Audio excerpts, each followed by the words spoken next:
Avant de plonger dans l'incroyable histoire de Chantal Goya, une véritable légende de l'enfance française, pensez à vous abonner à notre chaîne pour ne rien manquer des portraits touchants et des récits cachés derrière les plus grandes icônes de notre culture. Ici, nous partageons des histoires authentiques, loin des clichés. Alors cliquez sur « S'abonner » et rejoignez notre grande famille de passionnés. Chantal Goya n'a pas simplement bercé des générations d'enfants avec sa voix douce, elle a incarné l'enchantement et la tendresse dans l'imaginaire collectif français. Sa voix résonnait comme une caresse rassurante dans les foyers, transformant des chansons telles que « Bécassine » ou « Un lapin » en mélodies immortelles, devenues berceuses pour plusieurs décennies d'enfants. Derrière ses costumes flamboyants, ses peluches complices et ses univers colorés, elle avait bâti un refuge où aucun mâle n'avait droit de citer. Mais derrière la féerie se dissimulait la réalité d'une femme complexe, marquée par la douleur, la maladie, le rejet et les tempêtes intérieures qu'elle affrontait seule, derrière les rideaux pailletés de la scène. Longtemps, Chantal a caché ses failles, recouvrant les blessures du quotidien sous des strates de velours, de sourires et de chansons. Aujourd'hui, elle lève enfin le voile sur ses vérités les plus intimes, bouleversant l'image d'une étoile infaillible pour révéler la jeune femme réservée qu'elle était, une femme qui, au fond, n'a jamais rêvé des projecteurs. Née sous le nom de Chantal de Guerre le 10 juin 1942, dans une Indochine française alors secouée par la Seconde Guerre mondiale, elle a vu le jour dans un univers en chaos, sous la menace constante de l'occupation japonaise et l'effondrement du régime colonial. Son père, fonctionnaire français, et sa mère, femme au foyer, luttaient pour préserver un semblant de normalité tandis que la violence grondait à l'extérieur. Rapidement, comme tant d'autres familles européennes expatriées, ils furent contraints à l'exil, rejoignant la France à une époque où le pays portait encore les stigmates de l'occupation. Installée d'abord à Dreux, puis à Poissy en Île-de-France, la famille tenta de reconstruire une vie stable. Mais derrière l'apparente quiétude de la campagne, Chantal grandit dans un environnement instable, marqué par les difficultés financières et la tension d'un père déchu de son statut colonial, incapable de se réinventer dans la France d'après-guerre. Ses souvenirs, tissés de manque et de nostalgie, forgeront chez Chantal un tempérament discret, sensible et avide de récits, elle qui excellera en littérature et rêvait d'ailleurs. Elle fréquente une école catholique stricte, où les émotions sont réprimées, où elle apprend l'art de l'observation silencieuse.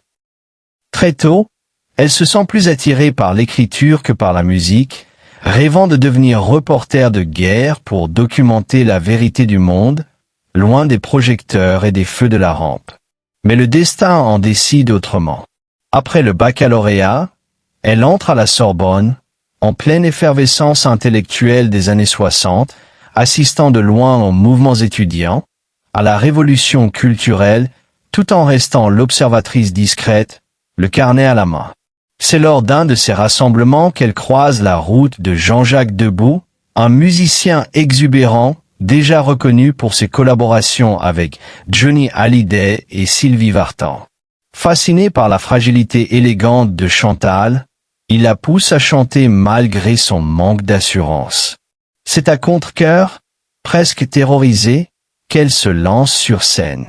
Pour sa nouvelle carrière, elle choisit le nom de Chantal Goya, en hommage au peintre espagnol dont les œuvres décoraient sa maison d'enfance. Sa première apparition au cinéma, dans Masculin-Féminin, de Jean-Luc Godard, la propulse brutalement sous les feux de la rampe. Mais ce n'est pas encore le succès. Elle reste en marge, rêve toujours d'anonymat, et se sent étrangère dans ce monde où l'on attend d'elle qu'elle brille. La véritable bascule a lieu en 1975, lors d'une émission de télévision. Appelée en dernière minute pour remplacer Brigitte Bardot, elle interprète « Adieu les jolis foulards », une chanson délicate sur le départ des instituteurs d'outre-mer. Sa prestation touche la France en plein cœur, et c'est l'explosion. Soudain, Chantal n'est plus une artiste confidentielle, mais la maman musicale d'une génération. Les enfants, les parents, tous arrachent ses disques, ces spectacles deviennent des rendez-vous incontournables. Pourtant, elle ne s'est jamais vraiment sentie à sa place dans ce rôle de star, rêvant encore, quelque part, d'une vie simple et discrète. Avec Jean-Jacques Debout, elle façonne un univers féerique, entre théâtre et chanson, où des personnages comme Marie-Rose, Pandi Panda ou Bécassine deviennent des figures familières de tous les enfants de France. Les spectacles, toujours plus grandioses, émerveillent, mais laissent dans l'ombre une réalité bien plus douloureuse. Derrière le rideau, Chantal lutte, fatigue, pression, épuisement moral et solitude se cachent derrière chaque représentation. La femme, l'épouse, la mère disparaît peu à peu derrière le masque d'éternel enfant qu'on exige d'elle. Au fil des années 1980, le succès ne la quitte pas, mais le coût humain s'alourdit. Les tournées sont éreintantes, les décors colossaux et la logistique écrasante. Chantal enchaîne les spectacles, gère désormais elle-même les aspects administratifs de leur petite entreprise familiale, tandis que la santé de Jean-Jacques vacille. Lorsqu'il est frappé par la maladie, c'est elle qui porte le couple à bout de bras, se dévouant sans réserve, absorbant les peines de l'homme qu'elle aime alors même que le public exige toujours plus de magie. Ce combat silencieux, elle le mène seule, se réfugiant dans la scène comme on se protège d'un orage. Elle chante pour ne pas s'effondrer, pour offrir à d'autres enfants ce qu'elle aurait voulu recevoir, du rêve, de la consolation, une promesse de douceur dans un monde dur. Et quand la nuit tombe, elle rentre dans une maison trop vide, se demandant si demain sera un jour meilleur. Mais le temps passe et les corps fatiguent. Lorsque Chantal remonte sur scène pour la tournée 2023-2026, elle n'est plus la jeune femme légère d'autrefois, mais une artiste marquée par la vie. Elle ne masque plus sa vulnérabilité. Les gestes sont plus lents, l'équilibre parfois incertain, mais la sincérité bouleverse. Elle confie. Parfois, ce sont mes personnages qui m'aident à marcher. Le symbole est fort. Ce monde magique qu'elle a offert aux autres devient désormais son propre appui. Son public, devenu adulte, revient l'applaudir, accompagné de ses propres enfants. Ce ne sont plus seulement des spectacles, mais des retrouvailles, des instants suspendus où le temps semble s'arrêter.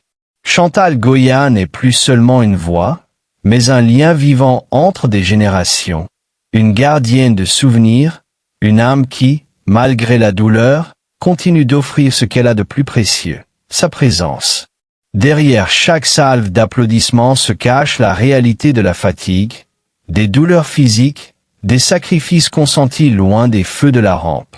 Jean-Jacques, vieillissant, ne peut plus la soutenir comme autrefois. Ses enfants ont construit leur propre vie.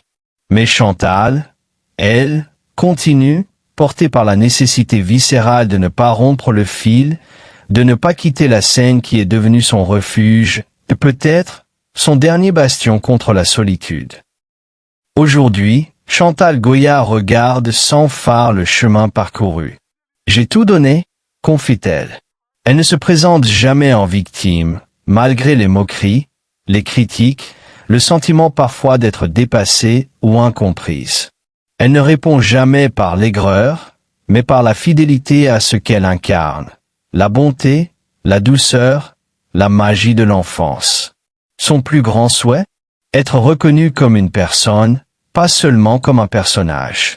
Alors, à vous qui avez écouté ces chansons, grandi avec ces spectacles ou partagé ces mélodies avec vos enfants, laissez en commentaire votre souvenir ou votre chanson préférée. Votre témoignage est précieux, il contribue à faire vivre cette mémoire collective.